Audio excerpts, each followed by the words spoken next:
Quero compartilhar com vocês aqui uma palavra do Senhor.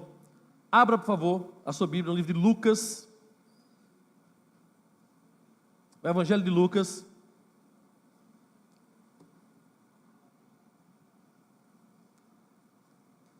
Lucas capítulo 22. Lucas 22 a partir do versículo 39. Lucas 22, do 39 em diante.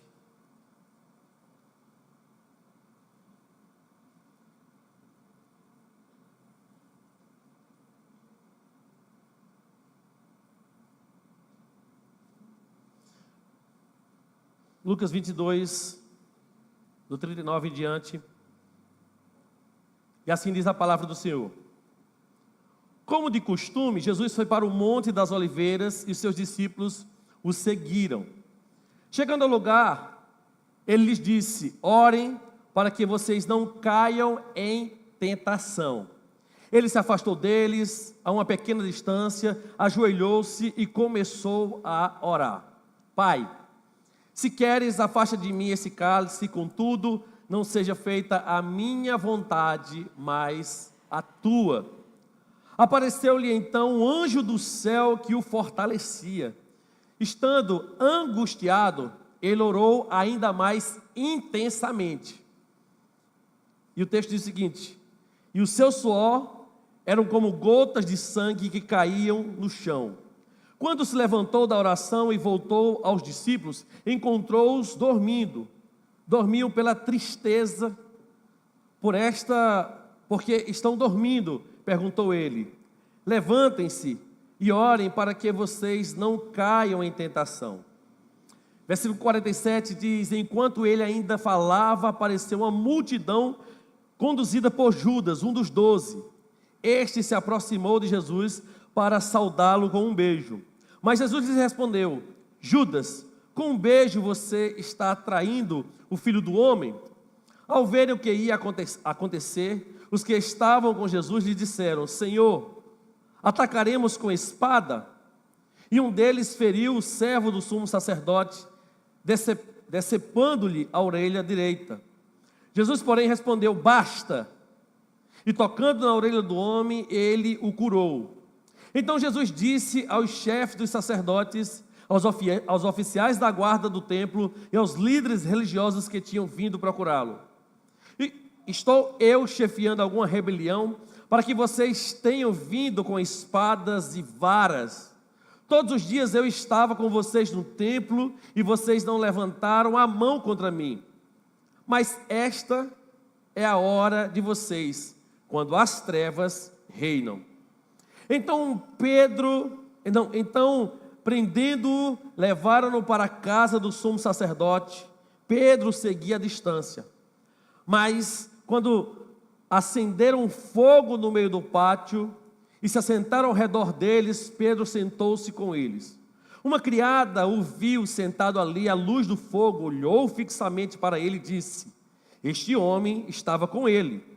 Mas ele negou: mulher, não o conheço. Pouco depois, um homem o viu e disse: você também é um deles. Homem, não sou, respondeu Pedro. Cerca de 1 hora mais tarde, outro afirmou: certamente este homem estava com ele, pois é galileu. Pedro respondeu: homem, não sei do que você está falando. Falava ele ainda quando o galo cantou. O Senhor voltou-se e olhou diretamente para Pedro. Então Pedro se lembrou da palavra que o Senhor lhe tinha dito: antes que o galo cante hoje, você me negará 3 vezes. Saindo dali, chorou amargamente. Os homens que estavam detendo Jesus começaram a zombar dele e a bater nele. Cobriam seus olhos e perguntavam: profetize, quem foi que lhe bateu? E lhe dirigiam muitas outras palavras de insulto. Vamos orar. Pai, sobre essa palavra, meu Deus, nós vamos ministrar as Escrituras hoje. Eu te peço, Espírito Santo, que cada coração aqui receba uma porção que precisa do céu para ele. Te pedimos isso, mas já te agradecemos em nome de Jesus. Amém, queridos. Você já, e certamente eu faço a pergunta, mas eu sei que você já deve ter enfrentado situações na sua vida que você deve ter se questionado: por que eu estou vivendo tudo isso? Por que eu estou passando por esse deserto? Por que eu estou enfrentando tantas dificuldades? Por que tanta situação ruim tem acontecido comigo? Foi que eu fiz de mal, Senhor? E às vezes isso traz uma angústia muito grande para o nosso coração. E nessas horas a gente às vezes fica se perguntando assim: Senhor, o que eu faço? Qual atitude eu preciso ter, Senhor? Senhor, eu não estou entendendo nada. Qual é o teu propósito com isso? E hoje, queridos, a partir dessa história, que não é somente uma história que foi bonitinha, escrita, mas é um testemunho da vida de Jesus, eu quero compartilhar com vocês hoje sobre esse tema: faça a coisa certa. Faça a coisa certa. E aí você diz: pastor, não ajudou em nada. Eu sei que eu preciso fazer a coisa certa, mas o que é que eu preciso fazer numa situação como essa? Ou se eu enfrentar algo assim? Queridos, todos nós temos que ter Jesus sempre como a nossa referência. Quando nós olhamos para Jesus, nós vamos saber o que nós precisamos fazer diante das mais difíceis e preocupantes circunstâncias.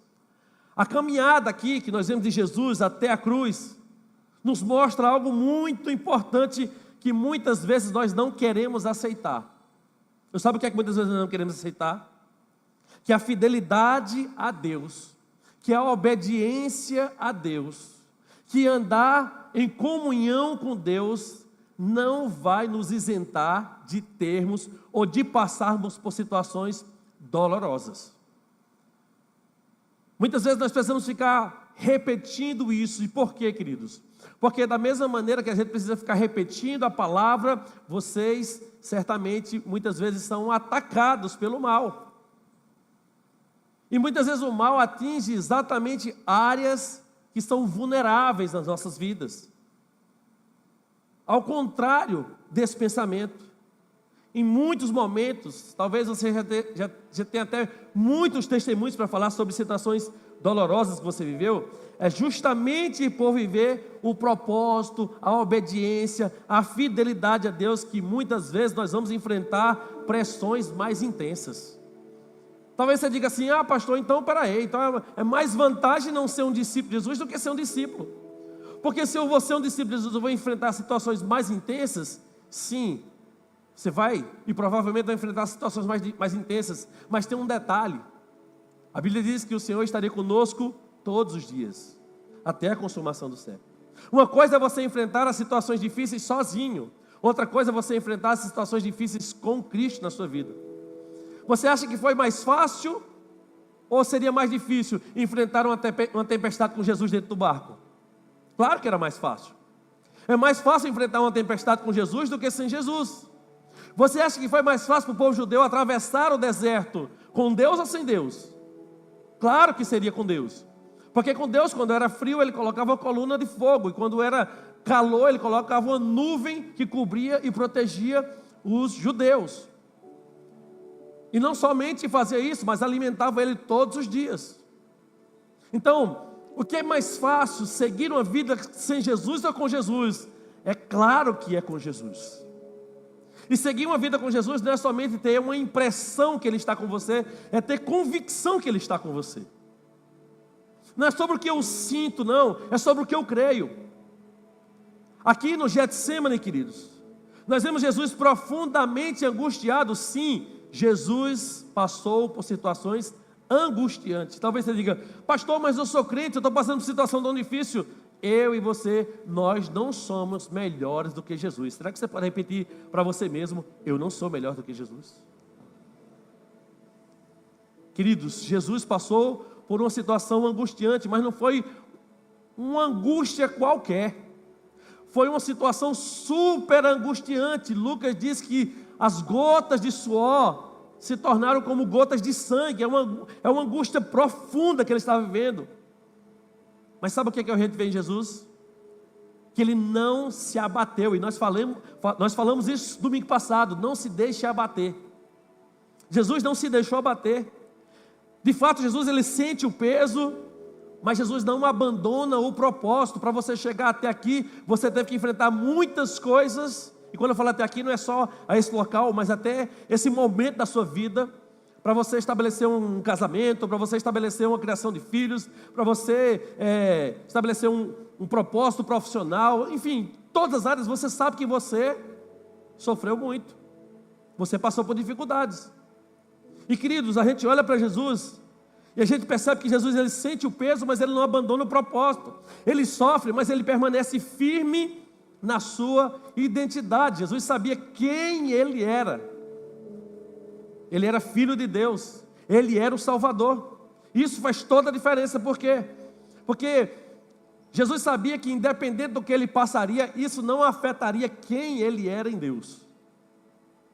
Independente das pressões que ele iria viver, isso não ia afetar a identidade dele. Isso poderia até desfigurar o seu rosto, isso poderia até desfigurar o seu corpo, isso poderia deixar ele completamente, como diz o próprio texto de Isaías, um homem sem formosura.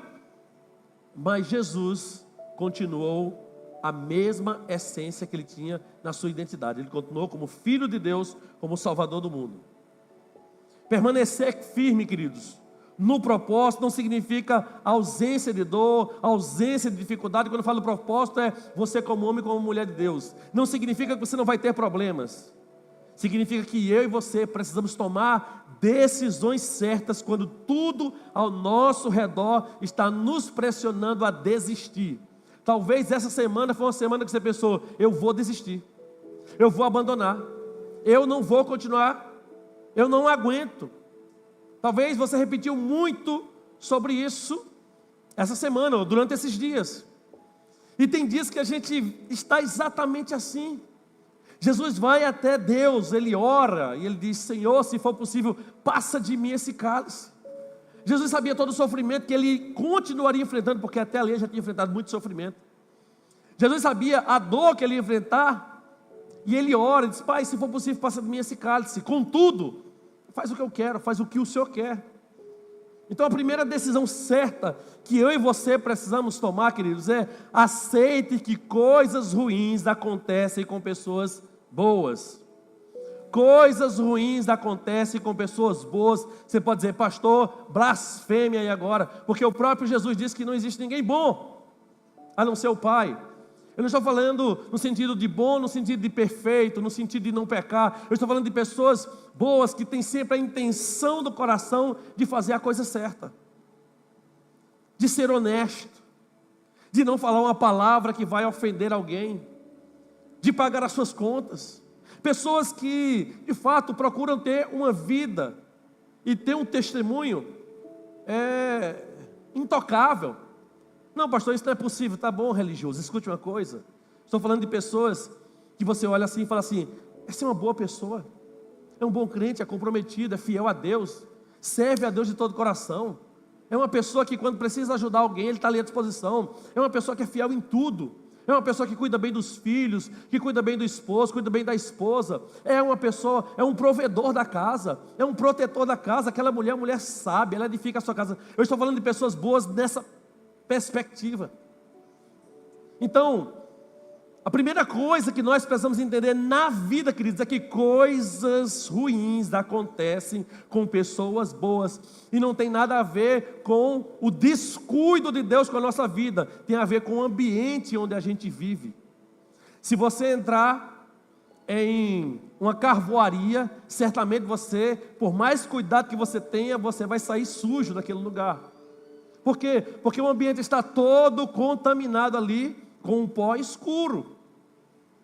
Então, de repente, você vai se livrar e você bate sua mão, de repente aquele pó voando, ele pega em você. Então entenda, nós estamos em um mundo que a Bíblia diz que jaz no maligno. Nós estamos em um mundo em que o inimigo tem, de fato, avançado com fúria contra o povo de Deus. Mas Deus está displicente? Não. Será que Deus estava displicente com a história de Jesus? Também não. Deus não estava ali no céu dizendo assim: eu quero que meu filho sofra. Porque não, Deus tinha um propósito com relação à vida do seu filho. Então, ele não virou as costas, ele ouviu a oração do seu filho. E o seu filho entendeu qual era a vontade de Deus. Lucas capítulo 22, 42 diz: Pai, se queres, afasta de mim esse cálice. Qual foi a resposta de Deus aqui? Certamente foi: não quero. Isso faz parte do propósito. Isso faz parte do seu avanço. Isso faz parte daquilo que eu estou formando em você. Você não se torna um Salvador sem cruz. Você não se torna um Salvador sem sacrifício. Como Jesus iria se tornar esse Salvador que o Senhor enviou se não passasse por isso? Então escute uma coisa, querido, muitas vezes você vai enfrentar situações difíceis, dolorosas, não é porque você fez algo errado, é porque isso faz parte de um processo de crescimento de Deus na sua vida. E o que eu tenho que fazer? Eu tenho que aceitar que coisas ruins acontecem a pessoas boas. A dor, querido, não é sempre consequência do erro. Quem é que pensava assim na Bíblia? Os amigos de Jó. Eles disseram que Jó estava doente daquele jeito, por quê? Porque ele tinha pecado, ele tinha feito alguma coisa errada. E Jó não tinha feito nada de errado. Jesus era perfeito. Ainda assim enfrentou rejeição, traição e sofrimento. Coisas boas ou coisas ruins acontecem a pessoas boas.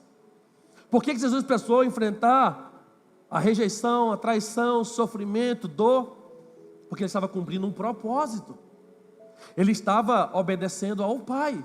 Talvez você diga: pastor, eu não quero sentir dor. Só tem uma maneira de você viver, de você existir sem sentir dor. É se você morrer com Cristo agora e for morar na glória. Alguém nessa noite que quer que eu faça uma oração para entregar você para a glória agora? Eu sei que não. Eu sei que não. Por quê? Porque apesar da dor, nós queremos continuar vivendo. Nós queremos continuar experimentando as oportunidades que Deus tem para nos dar. Resistir a essa realidade, resistir a essa percepção vai gerar frustração na sua vida. E infelizmente, muitas religiões falam: pare de sofrer agora. Não, não tem como parar de sofrer agora, porque Jesus, ele continuou sofrendo o tempo que Deus tinha determinado para ele sofrer. Quando você acredita, querido, que não deveria estar passando por o que está passando, você entra em conflito com a sua própria vida. Você começa a levantar dúvidas a respeito do amor de Deus por você. Senhor, se o Senhor me ama tanto, por que eu estou passando por isso? Eu não fiz nada, pelo menos eu não tenho a percepção que eu tenha feito nada. Eu não pequei, eu não desobedeci. Por que eu estou passando por isso? Eu fui uma esposa fiel, eu fui um marido fiel, eu fui um filho. Eu não pedi para ver o mundo, mas eu sou muito maltratado pelos meus pais. Eu não sei qual é a tua história, mas escute uma coisa: Deus está vendo tudo. Deus está contemplando tudo. Deus estava olhando para Jesus ali naquele jardim, no Getsemane, orando, suando sangue, angustiado. Você acha que um pai, hoje à tarde eu precisei levar meu filho ali na emergência, com alergia? Qual é a vontade de um pai? A vontade de um pai é assim: se eu pudesse passar essa alergia todinha para mim e deixar o meu filho sem nada, eu faria isso. Ou você não faria isso? Claro que a gente faria. Desde pequeno, o bebê está sentindo uma dorzinha ali, a mãe, se pudesse: oh, Senhor, passa essa dor aqui para mim agora, porque eu quero que meu bebezinho esteja bem. Você acha que o Senhor pensa menos do que você, pensa menos do que eu? Claro que não. Mas, queridos, muitas vezes, para que os nossos filhos possam avançar, eles precisam cair da bicicleta para aprender a andar de bicicleta. Eles precisam fazer, às vezes, um mau negócio para entender que não se faz negócio com qualquer pessoa. Às vezes nós precisamos ter as nossas experiências com Deus, para que nós possamos aprender quem é Deus na nossa vida. Será que Deus estava displicente com relação àquela tempestade que Jesus passou ali com os discípulos? Não estava displicente, mas aqueles discípulos precisavam passar por aquela tempestade para poder glorificar a Deus. Quando você aceita que coisas ruins acontecem com pessoas boas, você acelera o seu amadurecimento. Você quer amadurecer? Claro que eu quero. Ninguém nasce maduro. Qual é a fruta que começa madura, meu irmão? Tudo tem um processo. Aceitar, queridos, não é viver conformado. Então, pastor, você está dizendo que eu vou sofrer, eu tenho que viver conformado com isso. Não é isso. Entenda uma coisa. É reconhecer no seu coração a realidade para saber como você vai reagir com ela. Se o médico me dá um diagnóstico e fala assim, você tem câncer aqui, não vou fazer nenhum exame, porque eu soube que quando a pessoa diz que a pessoa tem câncer, piora. Não, você vai fazer os exames, você vai procurar um médico, você vai seguir todo o processo, mas você também vai buscar a Deus. Porque uma coisa não impede a outra. Então escute uma coisa. O Senhor Jesus sempre mostrou que coisas ruins acontecem com seus discípulos. No mundo tereis aflições, mas tenham bom ânimo. Qual é a postura? Ter bom ânimo diante das aflições. O que é ter bom ânimo? É não se deixar abater, é não se deixar vencer por a tristeza, por a angústia. Tenha bom ânimo, cultive isso no seu coração, busque viver a minha vontade. Pastor, parece que o senhor é um homem muito sensível, queridos. Às vezes eu tenho as mesmas lutas que você tem, exatamente, passo pelas mesmas coisas que você passa. E eu sei muitas vezes o quanto é difícil. A gente às vezes ora por alguém, aquela pessoa é curada, a gente vai orar pelo nosso filho, ele não é curado.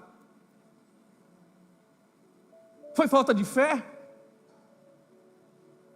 Às vezes a gente evangeliza, ganha dezenas, centenas, milhares de pessoas, a gente evangeliza a família, a pessoa não se converte. O que é isso?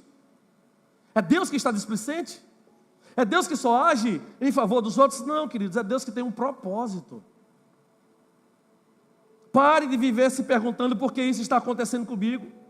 Pare de viver se questionando por que comigo ninguém acontece isso, na minha família ninguém passou por isso. Meu irmão, pare de fazer isso e comece a perguntar: como eu devo responder a isso, Senhor? Como eu devo responder ao Getsêmani? Como eu devo responder às traições? Como eu devo responder às dores? Como eu devo responder ao que eu estou passando aqui agora? E aí, quando a gente pergunta como eu devo responder, o Senhor vai te mostrar na palavra. Olha para o meu filho, olha como meu filho respondeu às dificuldades, olha como meu filho respondeu às traições, olha como meu filho respondeu à dor, olha como meu filho fez. Por quê? Porque Jesus é a nossa referência. Quando a gente olha, a gente diz assim: eu quero ser igual a quem? Igual a Jesus. Ele é a nossa maior referência. Então o inimigo quer que você olhe o que ele está fazendo, mas comece a olhar o que Deus está fazendo na sua vida. E a maior coisa que Deus fez na nossa vida foi enviar Jesus para morrer pelos nossos pecados. Quando você pensa nisso, você percebe que toda dor, toda angústia, todo problema, toda dificuldade que eu venho enfrentar nesse mundo não se compara a um dia que eu estarei na presença do Deus Todo-Poderoso. Será que você tem lutado mais com a realidade, ou você fica o tempo todo se conformando com esse ambiente? Quando fala se conformando, é aceitando e se abatendo e se angustiando e começando Senhor, por que eu estou passando por isso? Senhor, um dia desse, irmão, você já deve ter visto esse áudio aí, não sei se é mesmo, não sei o que foi. Uma irmã mandou uma mensagem para o pastor: pastor, o senhor acredita que o lixo passou na minha rua e não pegou o meu lixo, pastor? Aí o pastor mandou: minha irmã, é assim mesmo, irmã. Às vezes a gente passa por dificuldades e tal, mas seja firme. É mesmo, pastor, a gente tem que se firmar em Jesus. Imagine, a irmã estava abatida porque não pegaram o lixo dela. Talvez você diga assim: isso é bobagem, pastor. Para ela não era. Veja quantas bobagens a gente tem dado atenção, tem dado ouvidos. Mas escute uma coisa, meu irmão.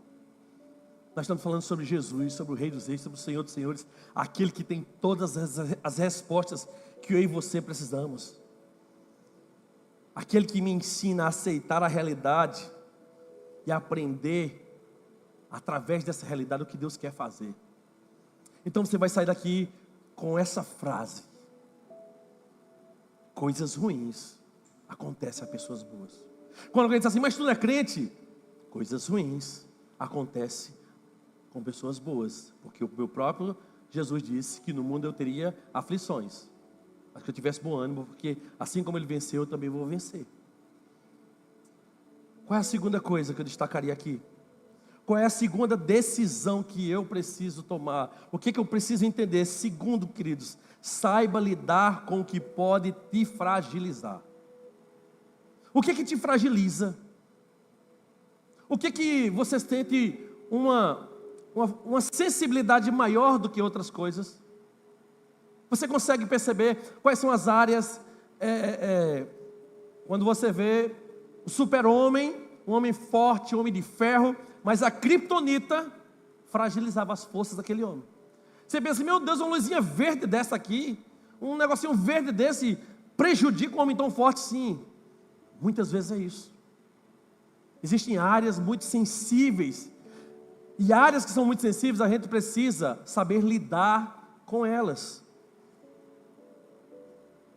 O texto diz em Lucas 22, 44, estando angustiado, veja como Jesus estava vivendo, estando angustiado, ele orava ainda mais intensamente. Vamos pensar, o que era que Jesus estava sofrendo aqui? Angústia. Como é que ele reagia? Ele se entristecia mais intensamente, ele se isolava mais intensamente, ele não queria ver ninguém. Não. Quanto mais angústia, Jesus disse, mais oração. Quanto mais angústia, mais intencionalidade naquilo que eu falo. Jesus, ele não ignorou a dor, ele tratou a dor aqui. E aqui é uma coisa que eu destacaria como um ponto assim, bem crítico, querido. E por que crítico? Porque é justamente aqui que muitos quebram, muitos se despedaçam, muitos desistem, muitos, enfim, abandonam a caminhada, às vezes tiram até a própria vida, infelizmente. Porque estão enfrentando algo muito difícil e não estão sabendo como lidar com isso. As pessoas, elas, às vezes são até dilaceradas pelo inimigo, porque não estão sabendo lidar com as suas dores, com as suas crises. Existiu algo aqui, que eu percebi aqui, queridos, e me chamou muita atenção.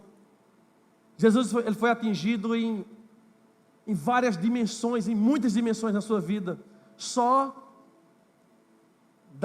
do Getsemane até a cruz.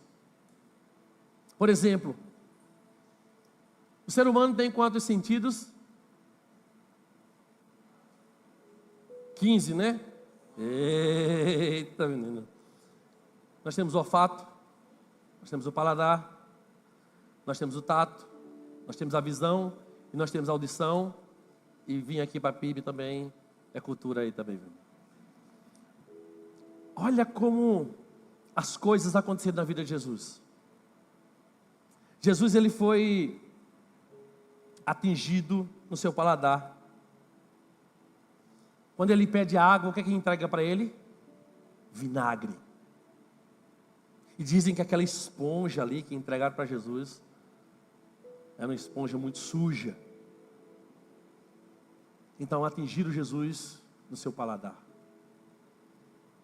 Visão.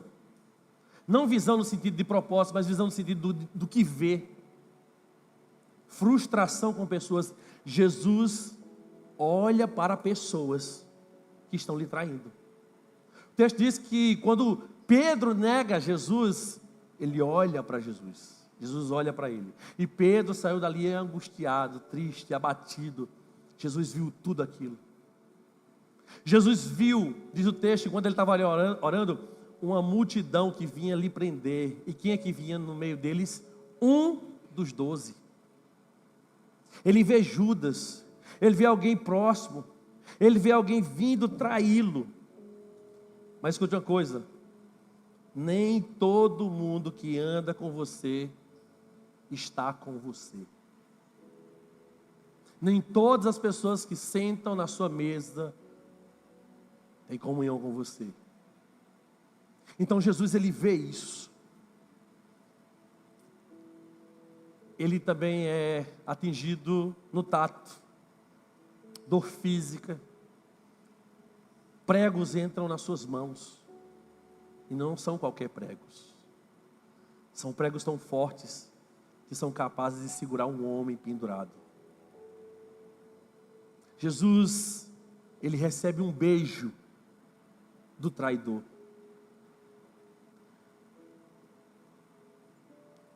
O beijo da traição que foi dado por Judas não alterou a essência de Jesus. E ele fala assim: é com um beijo que você me trai, amigo. E por que Jesus fala amigo? Porque lá atrás ele tinha dito: ó, eu não chamarei mais vocês de servos, agora eu chamarei vocês de amigo. Jesus continuou e preservou a sua essência, a audição. Quando Jesus foi colocado ao lado de Barrabás, ele viu a multidão gritar: solte Barrabás. Ele ouviu a multidão gritar: crucifica-o. As suas emoções, as emoções de Jesus também foram atingidas. Pressão, angústia profunda, como eu disse, a ponto do seu sangue se transformar, ou seu suor se transformar em gotas de sangue. O campo emocional, não somente físico, mas o campo emocional também foi atingido e precisa ser tratado. Agora escute uma coisa, né, meu óculos?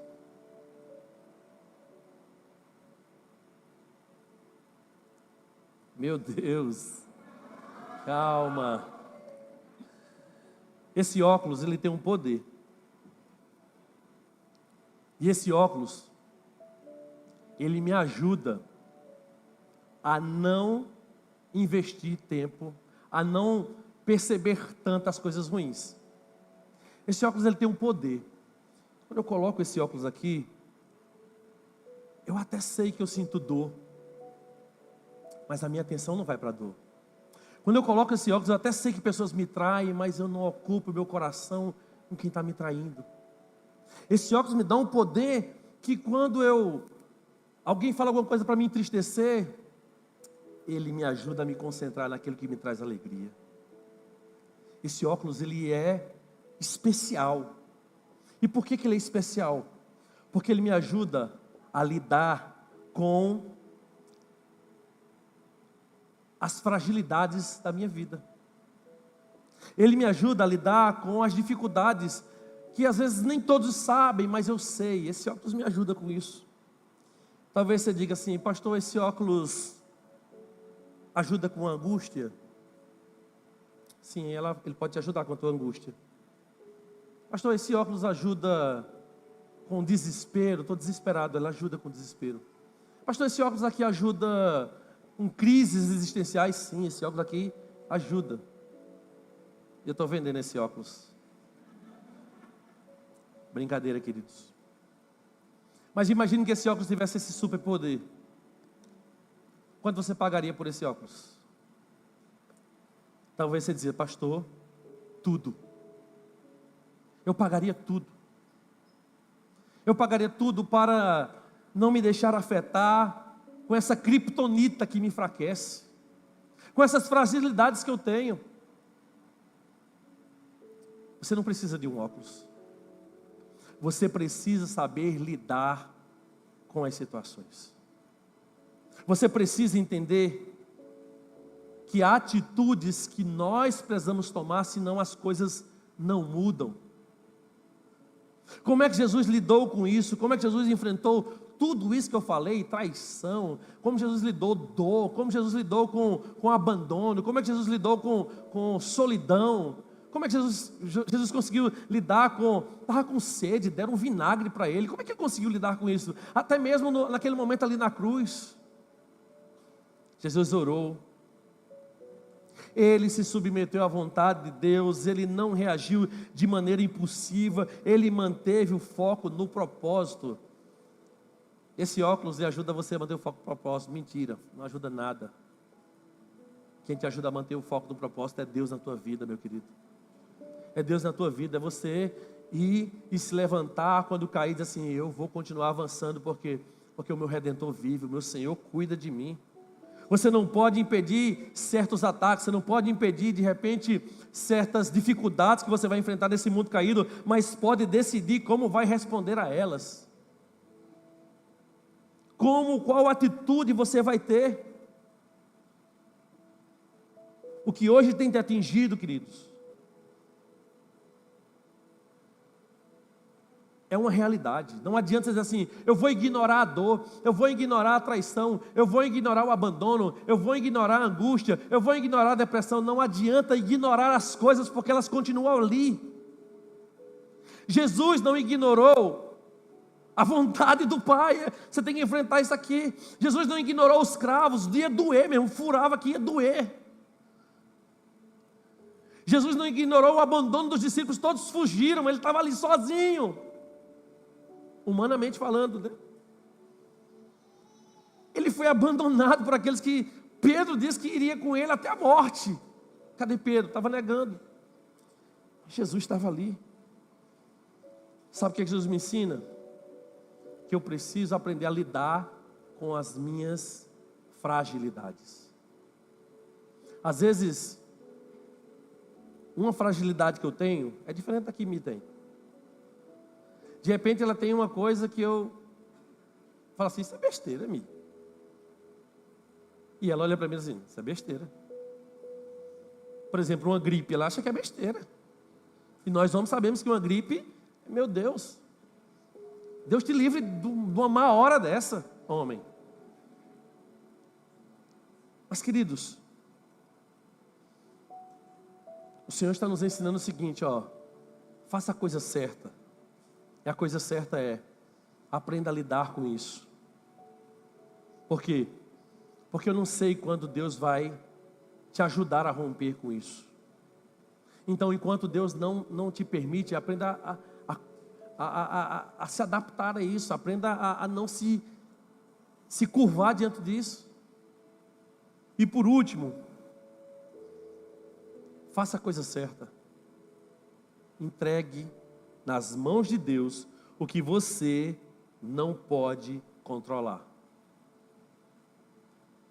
Pastor, eu quero controlar tudo. Esse ponto não é para mim não, pastor, eu quero controlar tudo. Pronto, então esse ponto é para você. Você que quer controlar tudo. Você que até dentro do seu interior sabe que não consegue controlar tudo, mas quer controlar tudo. Você quer controlar a casa, quer controlar o trabalho, quer controlar a família, quer controlar o ministério, quer controlar tudo. Eu acho assim, tudo tem que passar por mim. Um dia eu fui apresentado a uma verdade dura. E a verdade foi, pastor, o senhor conhece o pastor Benjamin? Aí eu, não. É daqui da Bahia mesmo? É. Não conheço não, quem é? A pessoa não disse, para ser mais educada, ela disse assim, é tu. Assim. Ela não falou assim, sabe quem é esse pastor? É aquele que tudo que tem que fazer, tem que beijar a mão dele. Pastor, eu posso fazer isso? Pastor, eu posso fazer isso? Pastor, eu posso fazer isso? E aí, eu recebi uma grande lição. Eu não consigo controlar tudo. Então, às vezes você quer controlar tudo, como se fosse assim, tudo que vai acontecer tem que passar por você. Não, meu irmão. Jesus, ele ora, e quando ele ora, ele fala assim, verso 42, contudo, não seja feita a minha vontade, mas a tua vontade. O que Jesus está nos ensinando? Ele está nos ensinando o seguinte, olha, tem coisa que é o superior lá que está mandando.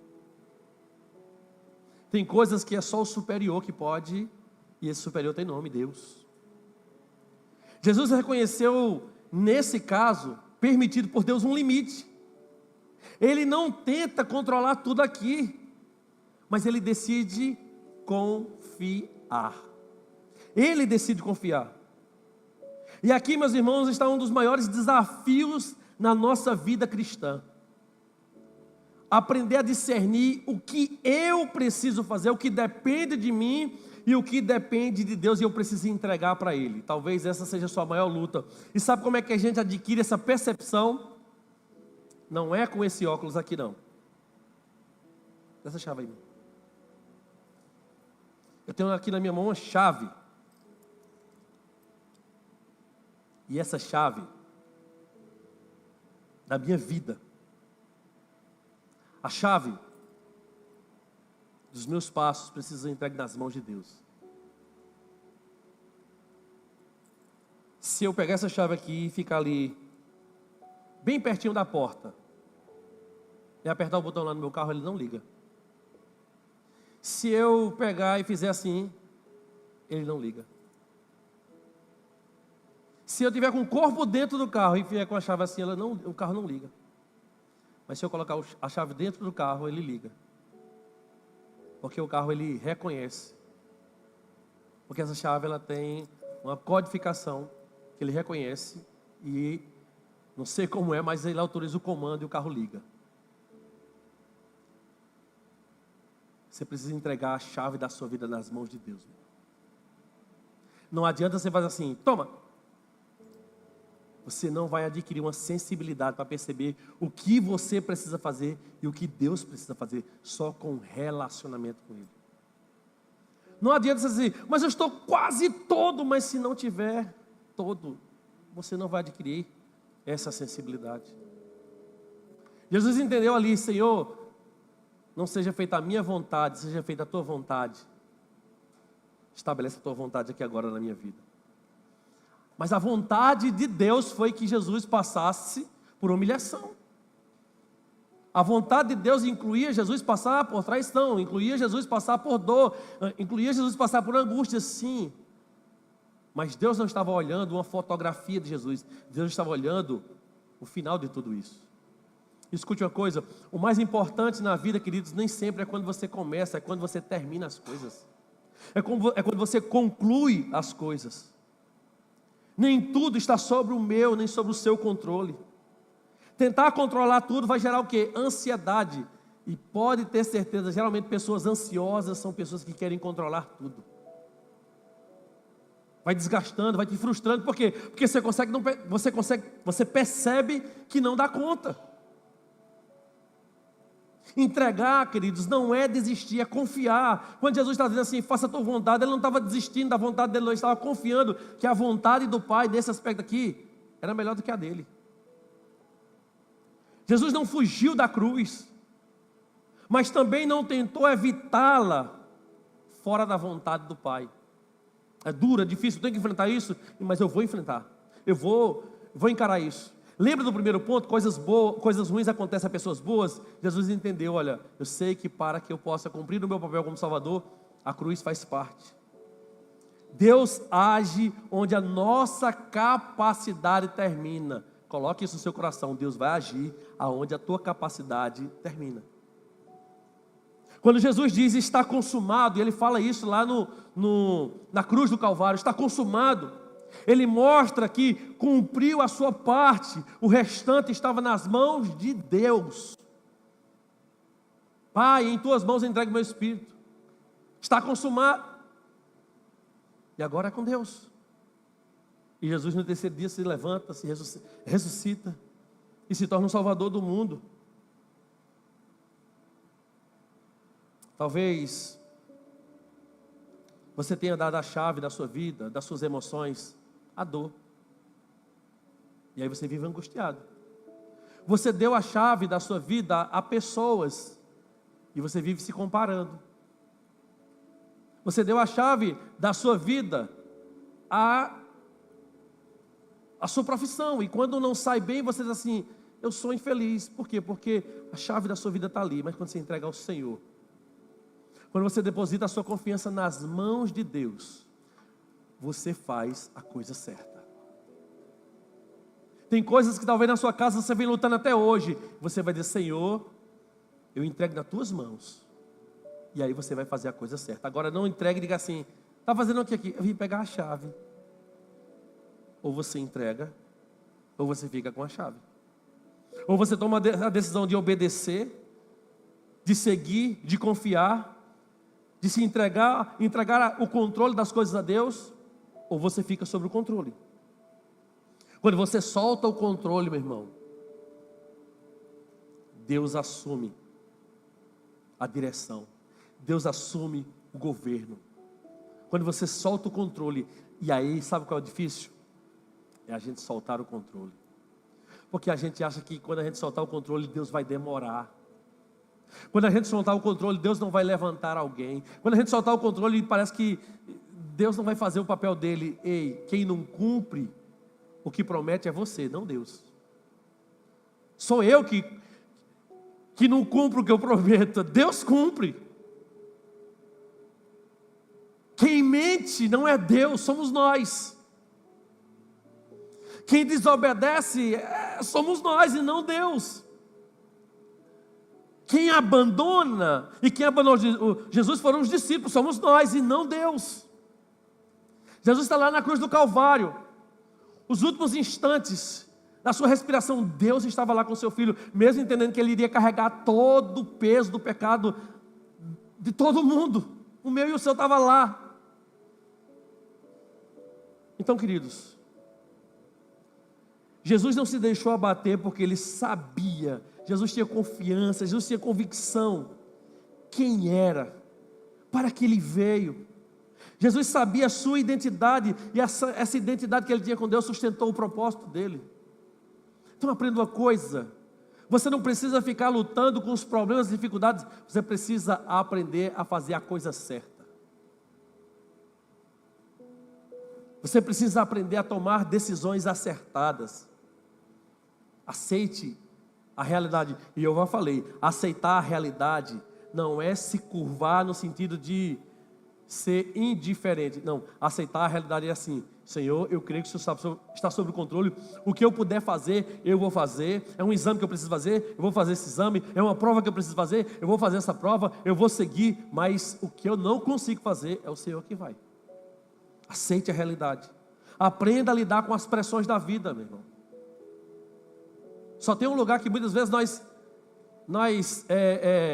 somos protegidos de pressão. Às vezes é uma mãe e um pai super protetor, que não cortou o cordão umbilical, muitas vezes até quando casa. Entregue a Deus que foge do seu controle. Sabe o que é que vai acontecer?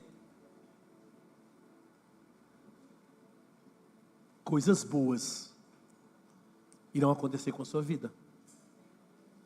E qual é a melhor coisa que nós podemos experimentar na nossa vida? A melhor coisa que eu e você podemos experimentar na nossa vida é a vontade de Deus, que é boa, que é perfeita e que é agradável. Você não vem numa igreja para uma outra coisa a não ser entender qual é a vontade de Deus para a sua vida. A vontade de Deus para a sua vida é boa, perfeita e agradável. Mas para que você possa experimentar isso, meu irmão, minha irmã, você precisa aprender em Deus, em Cristo, a fazer a coisa certa. E sabe qual é a coisa certa que você tem que fazer agora? Adorar ao Senhor. A coisa certa que você precisa fazer agora é buscar a Deus através desses cânticos espirituais agora. Quero convidar você a ficar de pé aí agora. Talvez você diga: pastor, eu ainda estou angustiado. Você não vai fingir que você não está angustiado. Você vai adorar a Deus. Jesus não fingiu que não tinha angústia. Jesus orou intensamente. E que essa canção que você vai adorar agora seja como uma oração diante do Senhor, que é o seu Pai. Aleluia.